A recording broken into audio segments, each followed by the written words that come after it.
है और खास करके दिल्ली के अंदर इस आम आदमी पार्टी से सबसे ज्यादा परेशान है, क्योंकि इन लोगों ने हमारे लोगों के सपनों को चकनाचूर किया है। वो तो हमारे दलितों की पार्टी बताई जाती थी आम आदमी पार्टी। यही यही तो सबसे बड़ा भ्रम है जो आज दूर हो रहा है लोगों का। आज राजकुमार आनंद जी क्यों क्यों अपना मंत्री पद छोड़ के आ गए, क्योंकि उनका भी भ्रम दूर हुआ। उन्हें भी लग रहा था कि शायद यहाँ पे हम लोगों को सम्मान मिलेगा। जिस प्रकार से केजरीवाल जी अपनी बातों में दम भरते थे हमारे लोगों का, तो वो सिर्फ खोखले वादे निकले। तो आप देख लीजिए पूरे, मतलब ये पहली मैंने ऐसी सरकार देखी है प्रदेश के अंदर जहां पर 6 के 6 मंत्री इन लोगों के क्या नाम है जेल के अंदर बंद है भ्रष्टाचार के अंदर। जो जबकि जो सबसे पहले तो ये मुद्दा भ्रष्टाचार का ही लेके आए थे हैं। और ये क्या नाम है जो कालाबंदी जो नोटबंदी है काला धन है उसको लेके आएंगे, उसको लेकर के। और सबसे ज्यादा काला धन तो वो बीजेपी लेके हाँ, आई थी ना। वो जिस धन की ये बात करते हैं वो धन तो इन लोगों ने, काला धन तो इन लोगों ने भी स्टोर कर लिया। इन लोगों ने भी तो कहीं ना कहीं भ्रष्टाचार किया है ना। जिस भ्रष्टाचार की ये लोग बात करते थे, केजरीवाल तो भ्रष्टाचार के लिए आया था ना। जब अन्ना हजारे जी जब उस पर बैठे थे तो भ्रष्टाचार को लेकर के बहुत बड़े मुद्दे पर ये बात करते थे कि भाई हम भ्रष्टाचार खत्म करेंगे। सबसे ज्यादा भ्रष्टाचार देख लीजिए केजरीवाल की सरकार में हुआ। खुद केजरीवाल अगर भ्रष्टाचारी वो नहीं होता तो आज वो जेल के अंदर भी नहीं होता। चीजें हैं कि वो 400 पार किया, वो तो कहेंगे 543 से भी पार ले आएंगे, जबकि इतनी सीटें भी नहीं है। उनके कहने का कोई वो नहीं है, कोई सिस्टम ही नहीं है। और ये एक बात बताइए, जब 400 पार की तुम बात कर रहे हो, इसका मतलब कुछ ना कुछ उन्होंने गड़बड़ की। जिस प्रकार से लोग हम कहते सब लोग समझते हैं कि 400 पार का मतलब है यानी कि आपने कितने लेवल की ईवीएम के अंदर आप लोगों ने धांधलेबाजी की होगी। तो उस धांधलेबाजी को लेकर के ये 400 पार का दम भर रहे हैं। लेकिन आने वाले वक्त में दूध का दूध पानी का पानी हो जाएगा।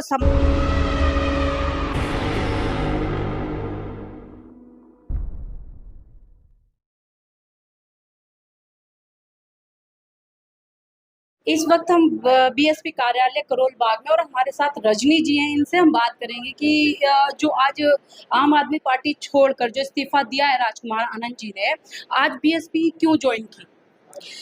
देखिए, सबसे पहले तो मैं आपके चैनल को शुक्रिया करूंगी। Thank you. जैसा कि हम सब लोग जानते हैं कि आम आदमी पार्टी से जो सिटिंग मंत्री हैं राजकुमार आनंद जी, उनको भी ये चीज़ समझ आ गई है क्या जो एक्चुअल में हमारे बहुजन समाज का जो घर है, हमारी जो घर में लोगों की जो सुरक्षा हो सकती है वो सिर्फ और सिर्फ बहुजन समाज पार्टी है। और वो चीज़ आज उन्होंने एहसास क्या वो तो बहुत लंबे समय से बहुजन समाज पार्टी में काम भी किया है उन्होंने। और वहां जाकर के उन्हें एहसास भी हुआ कि भाई इस घर में और उस घर में जमीन आसमान का अंतर है। और आज वही ये घर जो उनको जो बहुत लंबे समय से इस घर को ही वो सजोते हुए आ रहे थे, इस घर में काम भी किया उन्होंने लंबे समय से। और उस काम को और वहाँ के काम को देख करके मंत्री होने के बाद भी, जबकि मंत्री पद भला कौन छोड़ता है, जो सिटिंग मंत्री है तो आजकल मंत्री पद के लिए लोग पता नहीं क्या से क्या कर देते हैं। लेकिन उन्होंने कर देते हैं, लेकिन उनको तो खुद डर था कि ईडी का छापा ना पड़ जाए, इस वजह से उन्होंने इस्तीफा दिया, जैसे कि लोगों का कहना है। अब ये ईडी और क्या नाम है सीबीआई का छापा, इन सारी चीजों का डर अगर उनको होता, उसका डर नहीं है। डर अगर उसका होता तो अब तक उनके साथ कुछ हो जाता। बट सिर्फ और सिर्फ वो जो आए हैं बहुजन समाज पार्टी में जो ज्वाइन किए, वो सिर्फ अपने बहुजन समाज की जो विचारधारा है, जो हमारे सेल्फ रिस्पेक्ट की जो मूवमेंट है, उस मूवमेंट को कायम करने के लिए, जो मूवमेंट उनको वहां पे नहीं मिल पाई थी, जो सम्मान उनको उस पद पे रहते हुए उस पार्टी में नहीं मिल पाया था, वो आज जो बहुजन समाज पार्टी में मिल सकता है। इसलिए उन्होंने उस पद को छोड़ा और उस पद को लात मार करके, इतना बड़ा पद होने के बाद भी वो सिर्फ और सिर्फ बहुजन समाज पार्टी की जो मूवमेंट है, जो सेल्फ रिस्पेक्ट मूवमेंट है, मान्यवर साहब का बनाया हुआ ये मूवमेंट है, उस रास्ते पर आने के लिए उन्होंने दोबारा से अपने घर में वापसी की है। इसके लिए मैं उनको बहुत बहुत बधाई देती हूँ अपने घर में वापसी आने के लिए भी। और हम सब वाकई में बहुत खुश हैं, हमारा परिवार फिर से एकजुट हो रहा है, बढ़ रहा है, हमारा परिवार बढ़ रहा है। लेकिन राजकुमार आनंद जी जो अपना आइडल बताते थे केजरीवाल जी को कि मेरे आइडल है, मेरे गुरु हैं, लेकिन ऐसा क्या हुआ कि उनकी पार्टी से ही एकदम इस्तीफा दे देते हैं? नहीं, राजकुमार आनंद जी के आइडल वो नहीं हो सकते। राजकुमार आनंद जी के आइडल हैं मान्यवर साहब, क्योंकि मान्यवर साहब से उन्होंने काम करना सीखा है। वो वहां जाकर के उन्होंने वही काम को करने का काम किया, लेकिन उन लोगों को हमारी आइडियोलॉजी शायद पसंद नहीं आई।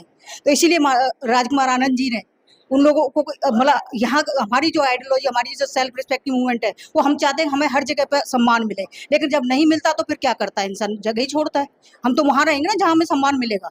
लेकिन आज इन लोगों का कहना है कि जैसे 2019 में बीएसपी अपनी जमानत भी जब्त कर, मतलब बचा नहीं पाई थी कि जमानत भी, उसी प्रकार से आज क्या लगता है 2024 में दोबारा से वही चीज दोहराई जाएगी, या फिर कहीं ना कहीं जो पार्टी की जो सीटें हैं, कितनी सीटें ला पाएगी बीएसपी?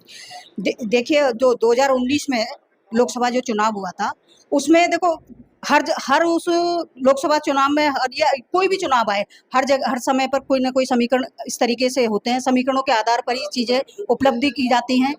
आज के हालात, जो वर्तमान हालातों की अगर हम बात करें, जो वर्तमान सरकार है, वर्तमान सरकार से सब लोग परेशान है, और खास करके दिल्ली के अंदर इस आम आदमी पार्टी से सबसे ज्यादा परेशान है, क्योंकि इन लोगों ने हमारे लोगों के सपनों को चकनाचूर किया है। वो तो हमारे दलितों की पार्टी बताई जाती थी आम आदमी पार्टी। यही तो सबसे बड़ा भ्रम है जो आज दूर हो रहा है लोगों का। आज राजकुमार आनंद जी क्यों अपना मंत्री पद छोड़ के आ गए? क्योंकि उनका भी भ्रम दूर हुआ। उन्हें भी लग रहा था कि शायद यहाँ पे हम लोगों को सम्मान मिलेगा। जिस प्रकार से केजरीवाल जी अपनी बातों में दम भरते थे हमारे लोगों का, तो वो सिर्फ खोखले वादे निकले, खोखले वो सारी वो रणनीतियां निकली जो सपने हमारे लोगों को दिखाए इन्होंने, हमारे झुग्गी झोंपड़ियों में रहने वाले भोले वाले लोगों को इन्होंने सपने दिखाए, वो सारे सपने चकनाचूर कर दिए इन लोगों ने।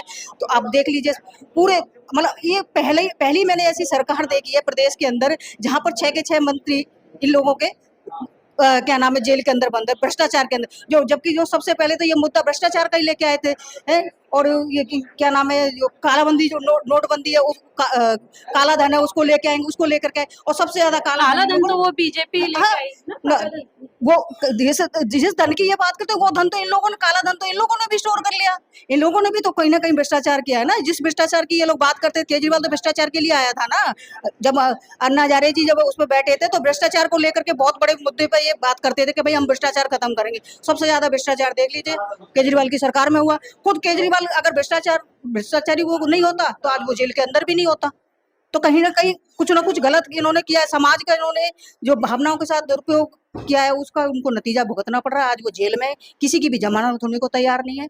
यही लेकिन केजरीवाल जी को तो जमानत दे दी गई है, अभी इलेक्शन के टाइम तक तो जमानत दी गई है केजरीवाल जी को। किसको दी गई है? केजरीवाल जी को कहाँ से मिली है जमानत उनको? आप देखिए ना, सोशल मीडिया पे कितना वायरल हो गया, जमानत दी जा रही है केजरीवाल जी को, बस ये इलेक्शन के टाइम तक। देखो, ये जो केजरीवाल जी को जो जमानत दी जाती है, वो पैरोल पर छोड़ा जा रहा है, जमानत नहीं दी जा रही। कुछ ऐसे संदिग्ध चीजें उनके सामने पेश कर दी जाती हैं कि उस समय को उनको दे दिया जाता है कि भाई इस पीरियड में अपनी ये तकलीफ है, परेशानी है, वो चीज उन्होंने दिखाई होगी झूठ, या ये कह लो कि कुछ ना कुछ ऐसा गोलमाल, या ये कह लो एक प्रोपेगेंडा उन्होंने तैयार किया होगा, जिसके माध्यम से वो उस पैरोल पर वो कुछ समय के लिए बाहर आ रहे होंगे। अच्छा, क्या लेकिन जमानत नहीं मिली है। अच्छा, क्या लगता है आपको, जैसे बीजेपी बार बार बोल रही है कि 400 पार, 500 पार, 400 पार, तो ऐसे में क्या लगता है कि बीएसपी और बीजेपी की आज के टाइम में टक्कर चल रही है बराबरी की, तो ऐसे में बीजेपी क्या 400 या 500 पार हो पाएगी?